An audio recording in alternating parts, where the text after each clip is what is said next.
Okay, let me go over problem number 26 that it says if a number, let's call it x, is increases a plus, is increased by twice that number, 2x. This is a number and this is twice that number is, in mathematics, is the equal sign 15. Here it says that that number has to be equal to 5. Let's see if it's true.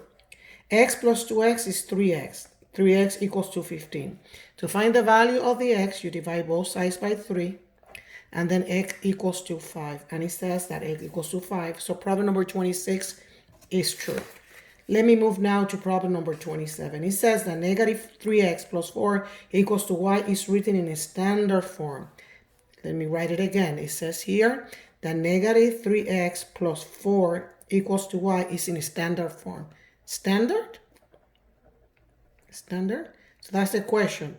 No way. No. Why? Because to be in a standard form, the negative 3x have to be on the left. The x term have to be on the left. And this is plus 4, I'm sorry. Plus 4. So the y, this y that is on the right side of the equal sign is in the wrong place. So every time that you move one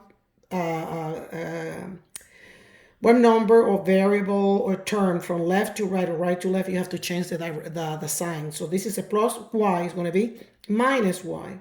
And you see this 4 here? Come on.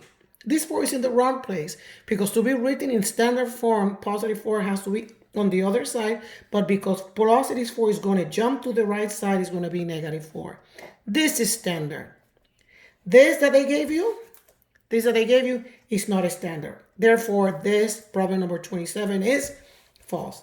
Now, problem number 28 says that x equals 3 is a vertical line. Let's see if it's true. I'm going to draw the x-axis here, and I'm going to draw the y-axis here. This is x and this is y. Then x is a vertical line. Let's see if it's true.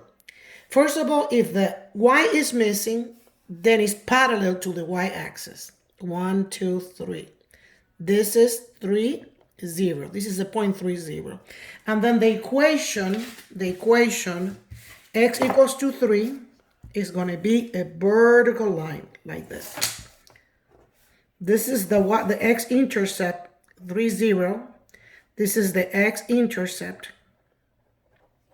There is no y. There's no y in x equals 3. There's no y, right? X equals 3. There's no y. So it's going to be a vertical line, vertical. And we already learned in class that the slope, that lines that are missing the y, they're going to be vertical lines. So this is true. Okay, and I know if you want to practice, you want to make that little picture when you're practicing at home. Now look at problem number 29. Look at problem number 29. It says y equals 3 is a horizontal line. Let me draw again the y-axis here. This is the x-axis here. I try to make lines that are pretty straight.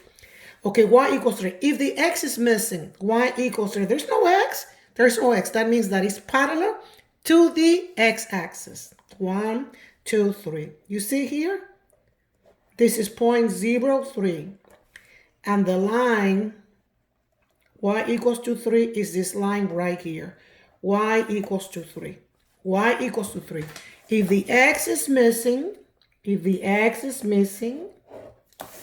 then it's parallel to the x-axis. In other words, it's going to be horizontal, is parallel to the x-axis. I think this is something that you have to kind of memorize. So this is true also. This one is vertical because the y is missing. This one is horizontal because the x is missing. And then it says x equals 1. This is another line. Intersects the y-axis in 0, 1. Let's see if it's true. I'm going to draw another little picture here. I'm doing problem number 30 now. This is the y-axis. This is the x-axis. X is 1. If the y is missing, that means that it's parallel to the y-axis. So here is 1, 0. And the line x equals to 1, which is parallel to the y-axis, is this one. This is the line x equals to 1. This line is vertical. This line is parallel to the y-axis. And now I ask you, is this line intersecting the y-axis? Is it intersecting the y-axis? No. So this is false. You see, it's parallel to the y-axis. It's not intersecting the y-axis.